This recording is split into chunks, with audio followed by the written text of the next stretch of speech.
Kakashi and Itachi are two of the greatest geniuses of all time. Both of them graduated the academy, became Chunin, and even joined the Anbu at the age where most shinobi are still genin. But what if their roles were reversed? What if they swapped fights? Well, that's what I'll be discussing today, and with a very special guest because we got Sage back on the channel. Say what's up, man. Yo, what's up, dude? Always good to be on here. We got a really cool topic today. I'm super excited to explore it, and I think it's going to warrant a lot of really good discussion, so buckle up. The first matchup we have is Anbu Kakashi versus Deidara. We decided to use Anbu Kakashi here because Deidara was likely recruited to be Sasori's partner after Orochimaru attacked Itachi and defected from the Akatsuki, which happened shortly after the Uchiha massacre. So Kakashi should still be in the Anbu at this point in time. Now, I know Sage has a video discussing Anbu Kakashi a lot, so there are a lot of higher end interpretations for him, but for the first round, we're just gonna stick with Kakashi's baseline interpretation, which is essentially that he should scale to his start of Shippuden self. We know this because in part 1, Kakashi was rusty, and he was talking about how he wasn't as good as he was when he was actively going on missions, which was during his Anbu days. So, at the bare minimum, Anbu Kakashi should be around the end of part 1 or start of Shippuden Kakashi, which is because Kakashi's databook stats don't really increase between part 1 and part 2. So if you want a baseline for Anbu Kakashi, you should essentially look at the Akatsuki suppression arc where Kakashi was fighting Kakuzu and Hidan, and Anbu Kakashi should at least be on that level. Now, as for Deidara, I think his scaling is quite similar, because when he fights heavy Sasuke, we do see that he's still a lot slower than Sasuke, which both him and Obito point out, which is important because we know Sasuke at this point is still a below Sannin level combatant, with him essentially conceding that he wouldn't have been able to beat Orochimaru had Orochimaru been healthy. So essentially you have Kakashi and Sasuke, both of which at this point are a tier below Sannin level, and then Deidara would just fit there as well. Yeah, so with this like bare minimum low end interpretation of Kakashi, I do think that like he's actually probably quite comparable to the version of Heavy Sasuke that we do see, because of the fact that I think that Heavy Sasuke isn't too far ahead of the Akatsuki suppression Kakashi that we see. And a lot of people use the statement from Naruto talking about how, you know, he has to catch up to this Sasuke that he fought in the very beginning of Shippuden at Tenchi Bridge. But the problem with that is, like, he believes that this training to acquire the Rasen Shuriken is what's going to put him over the edge. And something that Cameron and I have talked about is the fact that Kakashi himself believes that he's above this version of Sasuke as well, because whenever he's talking to Naruto about doing this training, he says that this essentially the whole point is he's going to train him so he can catch up to and get strong enough to bring Sasuke back. But he also says, and you may even surpass me. So like the whole implication here is this is going to get you to that level and potentially above mine. So we already have a baseline for where Kakashi is during the Akatsuki suppression relative to this beginning of Shippuden version of Sasuke. Then you look at what exactly does Sasuke actually get whenever he absorbs Orochimaru. We actually see that his stats don't have like too big of a change. The only thing that's actually noted to change for him is he gets like regeneration. Like his regen actually increases. So his physiological advantages go up, but it's not like he's getting like a whole blitz tier of speed better. So if this version of Anbu Kakashi is relative to that version of Heavy Sasuke, or like low relative, then he should be able to give Deidara a pretty solid fight even in this form, because of the fact that, like, people forget, Sasuke was not trying to kill Deidara. Sasuke was trying to get information from him so he can find Itachi. So if he would have went into that fight fully bloodlusted, you know, Chidori off rip, he was able to blitz Deidara, and so he would be able to just put a Chidori through his chest and call it a day. This version of Kakashi is stated in the first fan book to have done whatever it takes to complete missions in the Anbu. It stated that he'd faced life and death situations numerous times. This is, you know, referred to as the cold-blooded Kakashi period.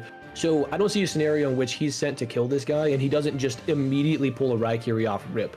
Especially when you consider the fact that before he used the Raikiri against Zabuza, he talks about how he was also in the Anbu and he's going to show him the kind of shinobi he once was, and then just uses the Raikiri. So it's super consistent that this is something that he would do. So I think that he probably edges out a win here just based on pure physical advantage. Where are you at on that? I totally agree with everything you just said, and even if we assume that Deidara manages to initially get away on getting his bird, and starts just dropping bombs on Kakashi, I think Kakashi can just use his Earth-style hiding like a mole jutsu to hide underground and avoid the bombs, and it would also allow him to just dodge most of Deidara's explosions, because it's stated in Databook 3 that the user of hiding like a mole jutsu uses magnetic forces to sense what's above them. So even if Deidara is in the sky and flying and dropping bombs, Kakashi should still be able to tell where all of them are even while he's underground. And if he does this, it's essentially just a waiting game, where Deidara sits in the sky and Kakashi sits underground until eventually one of them comes down. And I will say that Deidara is a strategist, like he's not an idiot, but he is hot-headed. So if they are in that kind of stalemate, I think it's more likely for Deidara to come down first, at which point Kakashi would just pull up and blitz him, like Sage mentioned earlier. And this gap gets even worse when you get into Kakashi's high-end scaling. I know you've done a video on this recently, so do you want to go over that? Yeah, so here's the deal. Whenever you dig into Anbu Kakashi, there's not a ton to go off of, but there is more than a lot of people would think. A lot of people, whenever they think of Anbu Kakashi, they think of the filler arc that we got in the anime. Don't even consider that. That's not canon, so let's throw that out. Based on all of the databook statements we have, based on all of the manga content that we have that directly points to his time in the Anbu, and then based on, most importantly, the showings that he has relative to other opponents and other characters in the novels, that's where we get a lot of his scaling from. And essentially, the scaling chain that I was able to put together with the help of Cameron was, in the novels, you have this version of Kakashi who's in the Anbu, who is a captain at 16 years old, above this guy named Mukai Kohinata. Now, you guys may be saying, who is Mukai? All you need to know is he's like a Byakugan user from a branch family of the Hyuga that's super strong. How strong is he? Well, he was able to beat down 3-Tomo Itachi and 3-Tomo Shisui simultaneously with very, very little effort. And then he forces Shisui to use his Mangekyo in order to actually force him to off himself. So we have this line of consistency of Anbu Kakashi above Mukai Kohinata above these two in their 3-Tomo states. Now, why is that important? Well, because Danzo specifically states that before he knows about Shisui's Mangekyo, specifically states that the combination of these two shinobi is not able to be resisted by anybody in the Uchiha clan, which would directly put this combination, just 3-Tomo Itachi and 3-Tomo Shisui, above Fugaku. This is where it gets kind of convoluted, because if you think that Danzo knew about Fugaku's MS, then this has a crazy high scaling assertion for everybody involved. If you think that he didn't know about it and all he knew about was like the escapades and achievements in the wars that gained him the nickname, Wicked Eye Fugaku, then it's still super impressive, but not quite as impressive. But I personally think that Danzo should know about the Mangekyo, because Konoha literally has a profile on his Mangekyo Sharingan in Boruto, and it's like drawn with a design. So they know what it looks like, they know what it is. We don't know if they know what the abilities are, but we know that Konoha knows about it. And if they have a drawn design of it, that probably means that they found out about it prior to Fugaku's death, which would be prior to the Uchiha massacre. So if you take all of these things into consideration, you have Fugaku with an MS, who is clearly a Kage level combatant because he was essentially in the running for the 4th Hokage position, but Minato just ran away with it. Then you have the combination of 3-Tomo Itachi and Shisui above him. You have Mukai way above them because he just dog walks them. And then you have Kakashi above him.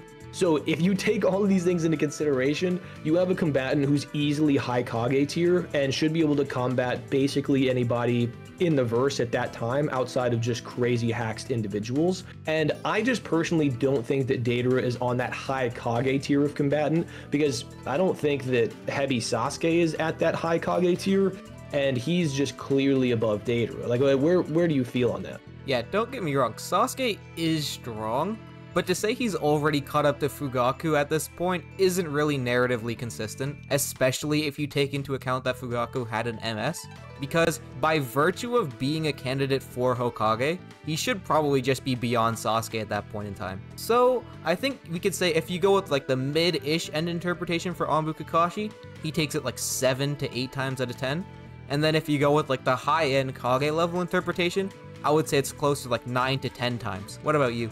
Yeah, I totally agree with that. I mean, I think probably 10 out of 10 for the higher end scaling for Kakashi, just because we know that he would pull that Raikiri off rip. And I would like to add quickly, I talk about this in my Anbu Kakashi video, so feel free to go check that out for more in depth. But for anybody who feels uneasy about Anbu Kakashi being like this high Kage level combatant, just keep in mind, he's 10 years old during Kanami Bridge. Right after he gets the Sharingan, he's able to fold a Jonin named Kako, who is stated to be extremely powerful, so at least high Jonin tier. And Kakashi like 2 panels this dude with no difficulty. Then you give him an additional Tomo in his Sharingan and 2 more years of war experience, and then at 12 years old, he enters the Anbu. So 2 years prior to entering the Anbu, with 1 less Tomo on his Sharingan, he's verifiably high Jonin tier, so that establishes a baseline for where he would be whenever he enters the Anbu, and it should be below that, because again, 2 more years of experience and an additional Tomo. So anybody who feels uneasy about that scaling, just know that's the floor that we have to work from. This dude was absolutely cracked, and the depression nerf really like took a toll on him. But yeah, I think it's pretty clear. Anbu Kakashi should take this one. All right, next up, we have Itachi and Team 10 versus Kakuzu and Hidan. And I'm not gonna lie, even though Anbu Kakashi versus Deidara is kind of a stomp, this is way worse. Because when you think about how that fight went with Kakashi and Team 10, Shikamaru takes care of Hidan on his own. So Itachi doesn't even have to worry about him, which essentially leaves Itachi, Choji, and Ino versus Kakuzu. Which, I know, listen, Kakuzu's got that raw durability, okay? He may be stronger than Pain, but he's definitely not stronger than Itachi. Kakuzu's main gimmick is that he has 5 hearts, so it makes him extremely hard to kill because you essentially have to kill him 5 times. But the problem with this is, if Itachi lands a Matarasu even once, while Kakuzu's hearts are absorbed into his body, the fight's immediately over, because all 5 masks would get burned up, and Kakuzu would just die. And there is also the win con of having the Totsuka Blade just stab through Kakuzu, and you can argue this either way, whether or not it would seal 1 heart at a time, but I do think it would just seal the entirety of Kakuzu. So if you are under that interpretation, then either of these jutsu just stomp Kakuzu. Even if you go with like the super high interpretation of Kakuzu's durability, like him tanking Yugito's paw, who could clash with KCM1 Naruto and Killer B, which by the way isn't consistent at all because Obito was clearly amping the Jinchuriki, but let's just run with it to give Kakuzu the benefit of the doubt. The Totsuka Blade negs durability anyways, and the Amaterasu was literally stated by Zetsu to be the strongest offensive attack. So no matter which way you slice it, Itachi should just be able to stop Kakuzu, and then Hidan just dies like he did in the original series. What do you think about this matchup? I mean, honestly, you could do Itachi versus Hidan and Kakuzu simultaneously, and I think he might still take this. There's just no way that they have to combat his Genjutsu. There's no way they have to combat the Totsuka Blade, and there's no way they have to combat Amaterasu. We know that he outscales them physically because he legitimately actually has KCM plus speeds. So like they're significantly below that, I would say. So he might just blitz and one-tap them. He might just blitz and put them under Genjutsu. He might just blitz and Totsuka Blade. Like there's nothing that they can do. So this might be the easiest matchup that we have to talk about on here. Yeah, it's just Itachi 10 out of 10 times. Next up, coming off of the biggest stomp in the entire video, we're going into one of the closest matchups in my opinion, Painar Kakashi versus Heavy Sasuke, which is actually very interesting because again, kind of like Anbu Kakashi versus Deidara, they do both have that like Nai Sanin level scaling, where Kakashi is just fighting Pain, and don't get me wrong, Pain's winning, but Kakashi's doing a good enough job where it seems like at least in terms of speed, he should be somewhat relative to Jiraiya, even though Jiraiya is stronger overall. And then we do have Heavy Sasuke, where he's like not at Sanin level by his own admission, but I think he's reaching the floor of that tier. So I think they're generally close as combatants in terms of power. Yeah, so here's the thing. Kakashi in the Pain arc literally has one line of scaling, and it's to Diva. Like, it's to Pain, you know? It's really tough to quantify exactly how fast or exactly how strong he is because of that. So there's no way to actually connect these two. I know that there have been a lot of attempts to scale this version of Sasuke, like above KCM Naruto and stuff, which, I mean, I think that's like the highest end interpretation you can take if you don't consider context. Like, you know, Suigetsu is used in this scaling, blocking the Reikage, but it's clearly body flicker, which is, you know, stated to go way beyond physical speed, like normal physical speed. So there's no way to even get either of them above this version of Pain, but the fact that Kakashi's able to react to him, the fact that Pain actually calls him like a legitimate threat and he says he has to put him down, like those things really matter here. But at the end of the day, the only thing that you can really argue for Kakashi here in regards to Heavy Sasuke is some level of relativity based on, you know, sort of where they should scale relative to the Sannin. And if they're relative in terms of their speed, strength, and all that stuff, but Sasuke has a massive physical advantage in terms of stamina, I just think that Heavy Sasuke is the safest bet here. Now, you could make some arguments for Kakashi's Kamui potentially being too fast for Heavy Sasuke to deal with, depending on if you think he actually gets stronger from the Pain arc to the 5 Kage Summit. Because if you don't think he gets stronger over that period of time, or that his Kamui improves, then he should just be able to snipe Heavy Sasuke with absolutely no difficulty, since his Kamui outspeeds and snipes 2 of the Susanoo arrows from MS Sasuke's, you know, Susanoo arrows, and those arrows directly outspeed Danzo, who is relative to that version of Sasuke. So there's that line of consistency. If you want to say like that there's no difference between Pain arc and 5 Kage Summit, I would say 5 Kage Summit is actually stronger though, and that his feats are more impressive despite having a massive mental nerf fighting Sasuke. So I wouldn't use it, but that's really the only argument I think you can make for Kakashi, outside of like Sasuke gets egotistical and like wants to do a Chidori Raikiri clash, which I do think Kakashi would win. But I just think overall Heavy Sasuke's too smart. He's got too much stamina in the bag. He's got the curse mark in the bag. Like there's so many things working in his favor here. So I think Kakashi probably loses this more times than not. Yeah, and even if you do think this fight is close, then it would probably eventually lead to Sasuke using Kirin. And at that point, it's kind of just like, what does Kakashi do if this big lightning dragon comes from the sky to kill him? Like, I do think you could make a legitimate argument if you think Kakashi can just like Kamui Sasuke's arm off. So if you think he can put 2 and 2 together and get that off, then he could do it. But other than that, Kirin is also kind of just a hard counter to Kakashi, because his Kamui isn't big enough at this point to absorb the entire jutsu, which means that both of their trump cards respectively, Kirin and Kamui, you can make arguments for both, but I do think Sasuke probably wins with Kirin more times than not, even if Kakashi puts up like a pretty good fight. So I've got Sasuke winning maybe 6.5 to 7 times out of 10, with the other 3 being Kakashi winning with Kamui, or maybe if they just get into a Chidori Raikiri clash and Kakashi wins because the Lightning Blade is just a stronger version of the Chidori. Yeah.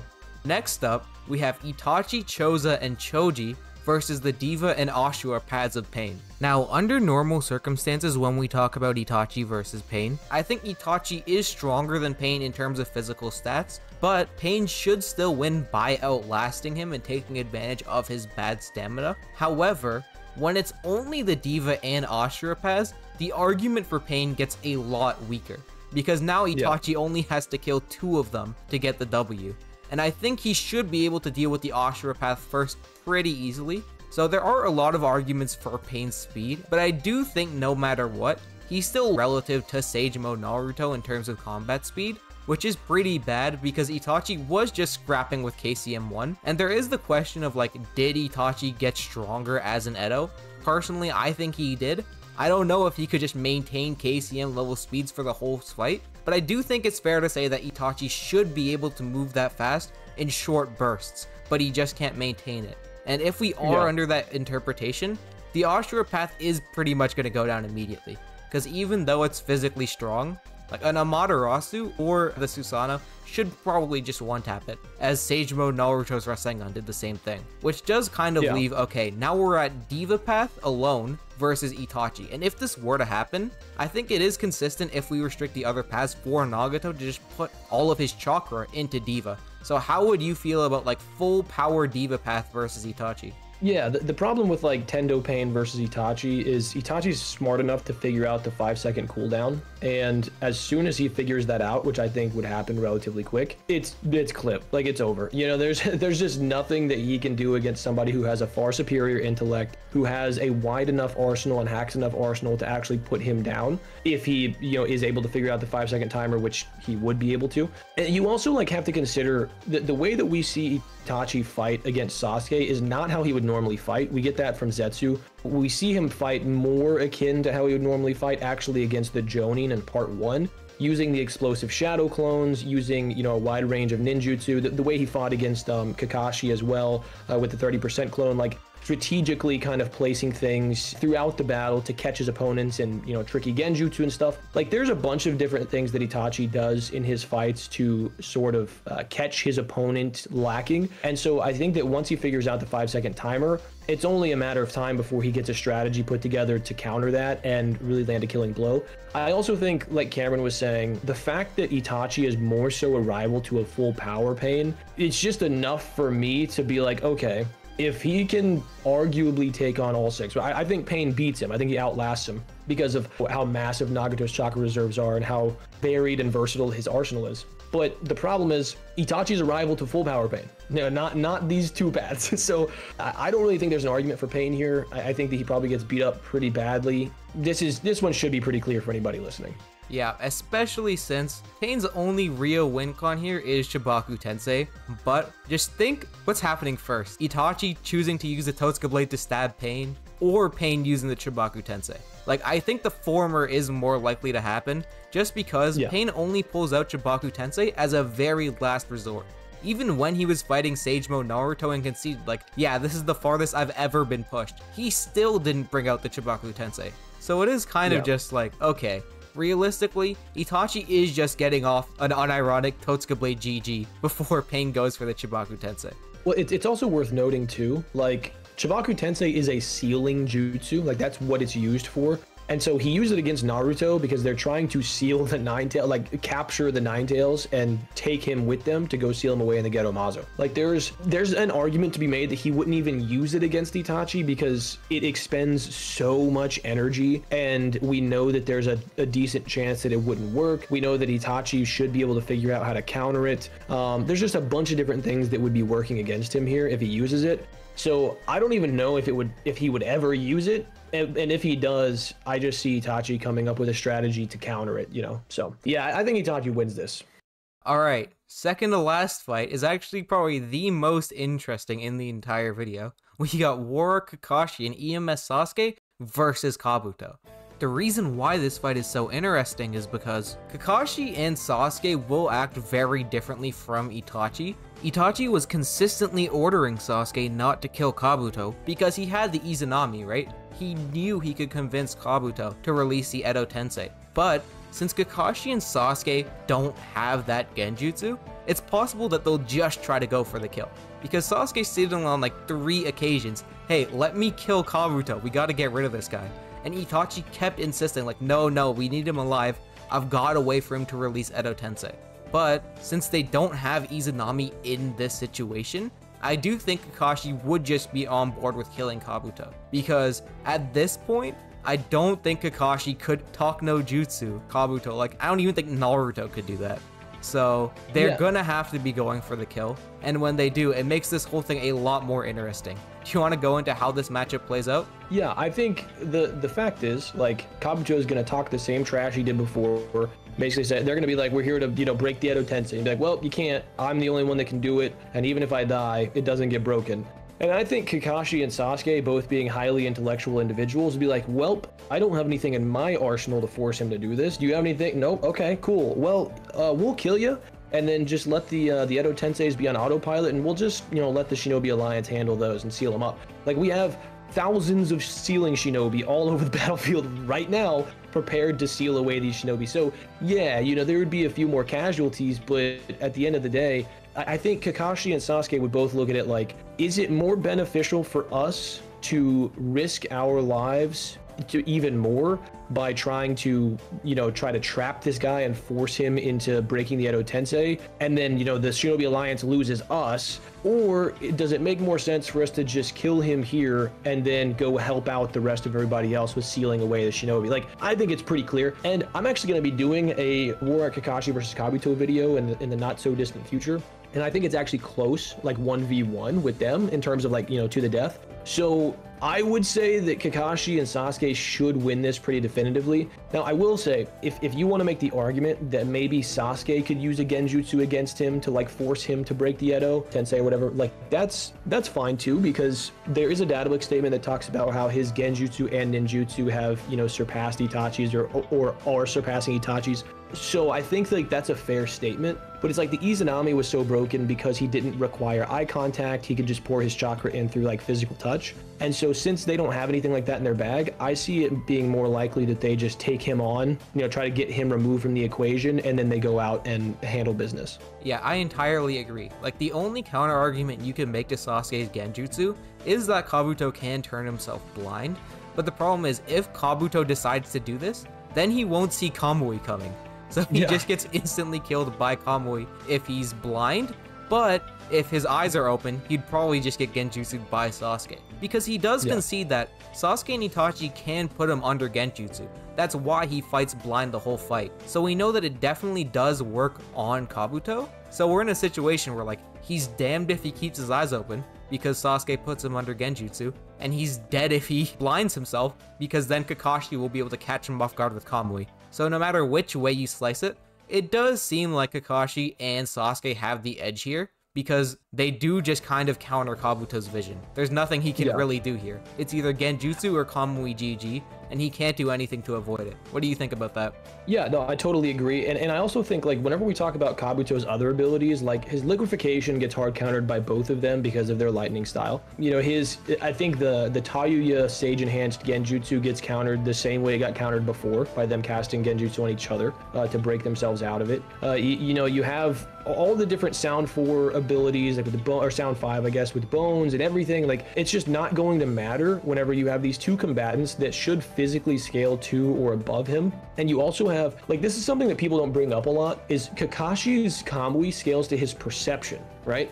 And a shinobi's a person's perception in general is going to always be higher than their own movement speed, save a few rare examples whenever somebody is using something like body flicker in Naruto.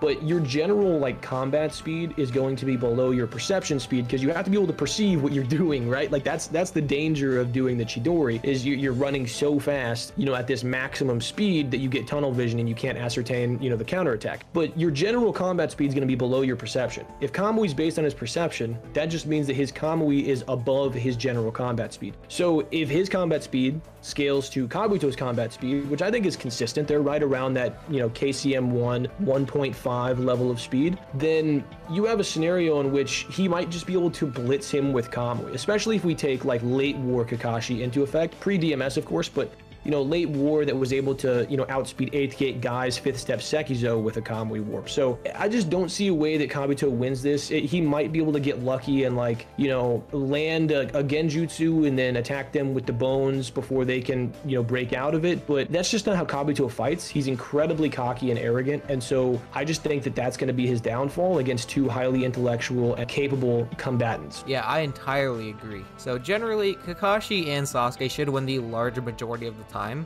as Kabuto is honestly more of a rival for like Sasuke and Itachi individually, and the only reason he lasted so long was because neither of them were trying to kill him. The last matchup we have for this video is Edo Itachi versus Rinnegan Obito.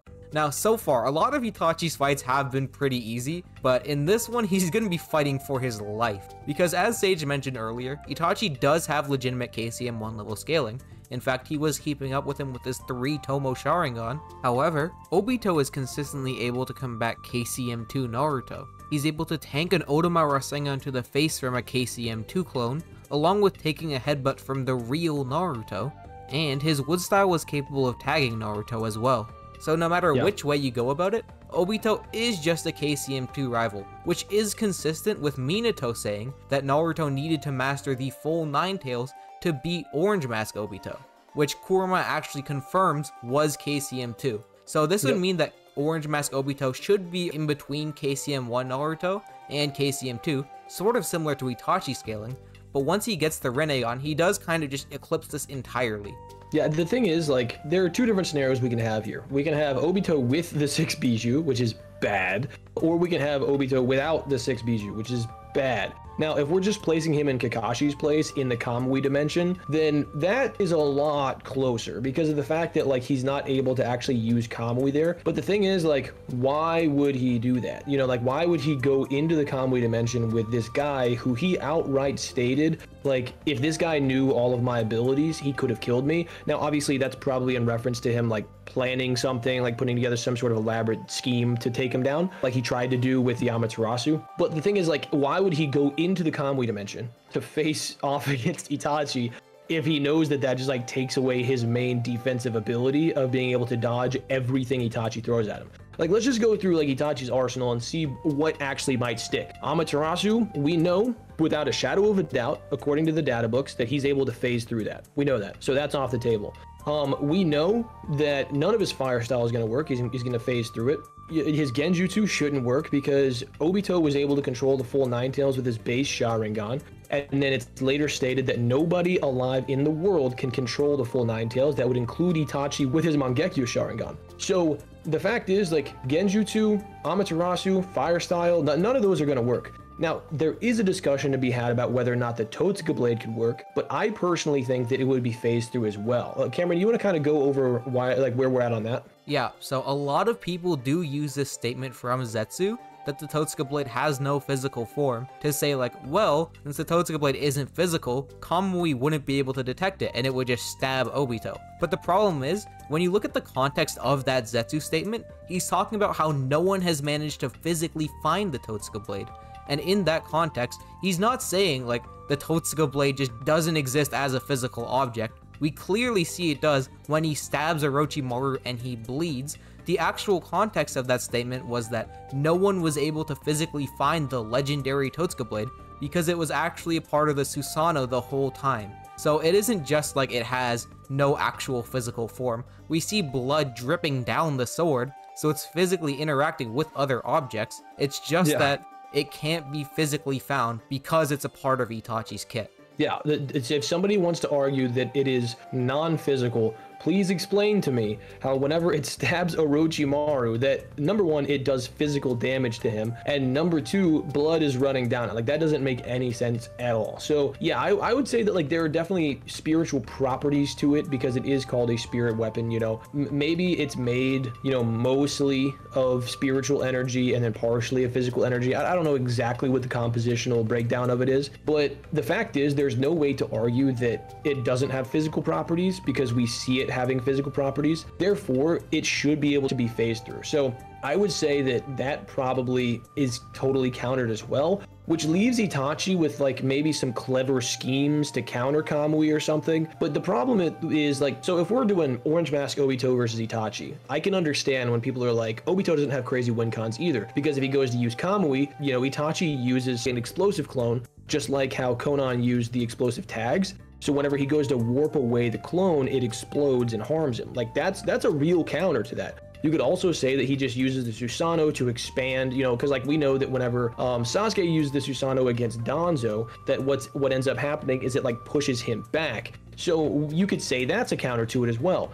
But the problem is, this version of Obito doesn't just have Kamui. He's got not only wood style that would be able to get a hold of him and harm him because it should actually outscale his speed, but he's also got Rinnegan rods that should be able to completely immobilize him. He also can just, you know, summon the Ghetto Mazo. You know, there's all kinds of crazy stuff in his kit that he should be able to use to take down this version of Itachi. And I don't think that, like, I don't think it's even particularly close, to be honest with you. Yeah, it is just much more narratively consistent for Orange Mask Obito and Itachi to be rivals. So when Rinnegan Obito enters the conversation, it is kind of just like, well, Obito should stomp the large majority of the time, due to his weaker self being generally what Itachi scales to. So that about wraps up the video. Do you have anything else you want to say, Sage? No, I think this is great. You know, I thought that it was a fantastic video topic. If you guys have not subscribed to Cameron, make sure that you guys, if you're on mobile, there's a little red square at the bottom right, or there should be. Click on that, hit subscribe. You know, he's got great content coming out all the time. So thank you, man, for having me on. I think it's always a good time when I get to prove Kakashi over Itachi, you know. Nah. But it was a great time, man. It's great being on here. Thanks for watching. If you enjoyed, make sure to subscribe and click the video on the end screen. Later.